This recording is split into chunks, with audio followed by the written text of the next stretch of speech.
I am sad and disappointed that the threat of COVID continues, and more specifically, that the Omicron variant is creating new challenges and obstacles to the health, safety, and well-being of our life together at Trinity. I had so much hope that January 2022 would be different, that we were finally learning how to be together with masks, that some ministries could resume, that other new ministries could begin.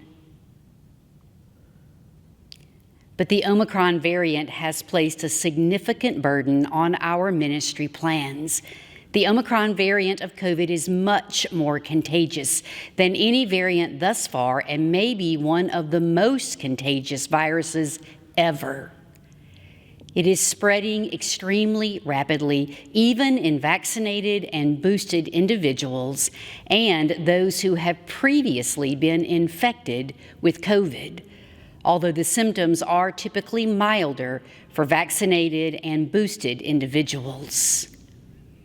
Unvaccinated individuals and those with compromised immune systems are experiencing severe disease, hospitalization, and death.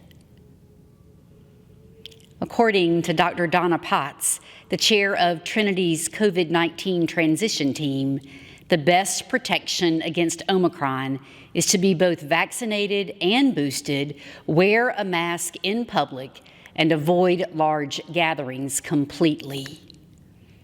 Because Omicron is so much more contagious than previous strains, the CDC is now recommending N95 or KN95 masks instead of surgical or cloth masks.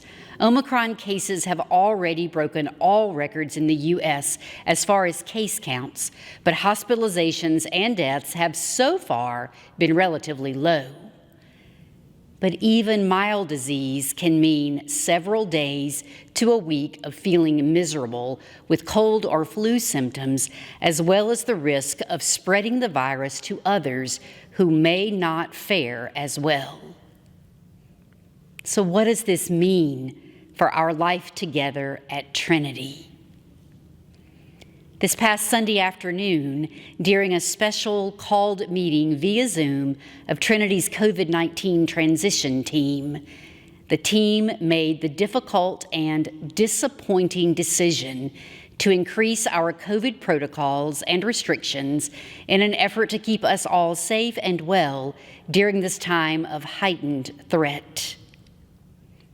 The transition team is of one mind that while worship is always the priority, worship is even more important to us now during this particular juncture in our life together.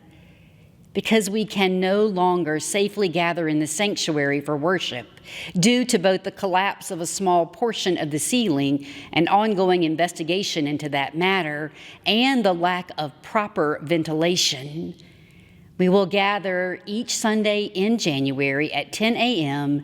in the gym.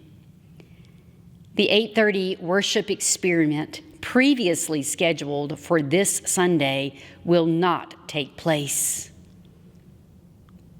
Sunday service will include the sacrament of Holy Communion, which we likely need now more than ever, and will be live streamed so that everyone can participate in the way that feels safest for them.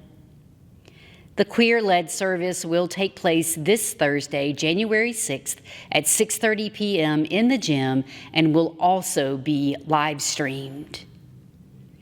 In an effort to prevent the spread of COVID, all worship participants will be required to wear masks. Trinity will provide N95 masks for those worshipers who do not have access to this higher grade mask. All other programs, ministries, and small groups will either be reimagined, postponed, or moved to virtual platforms during the month of January. This includes Lutheran Church Youth, choir, Sunday morning faith formation for children, council, and other committee meetings, the queer faith book discussion, as well as other special opportunities originally planned for January and included in the recently mailed January tidings. Since our monthly Nourishing Neighbors event is held outdoors on the front lawn, the hope is that this ministry will continue during this time of heightened caution. Trinity's transition team will continue to monitor the situation and adjust protocols and procedures as is appropriate. Not everyone will agree with this decision. While all of us are sad and disappointed that COVID continues to wreak havoc in our lives, some of you will be angry about these decisions. I ask for your patience, for your understanding, your support, your love, and prayers for me, for my colleagues, and for the leaders at Trinity as we enter into another deeply challenging season of ministry together. One of the spiritual practices that continues to keep me grounded is my family's daily message board. Each day it contains an encouraging quote, our dinner menu, and a reminder to move through the day with kindness and gentleness. I hope that sharing today's board with you will draw us closer together in community and remind us to be kind and gentle with ourselves and with each other. We are all carrying a heavy burden. We are all doing the very best we can. Let's hold close the words of Paul in his letter to the church at Ephesus. Be kind to one another, tender-hearted, compassionate, forgiving one another as God in Christ has forgiven you.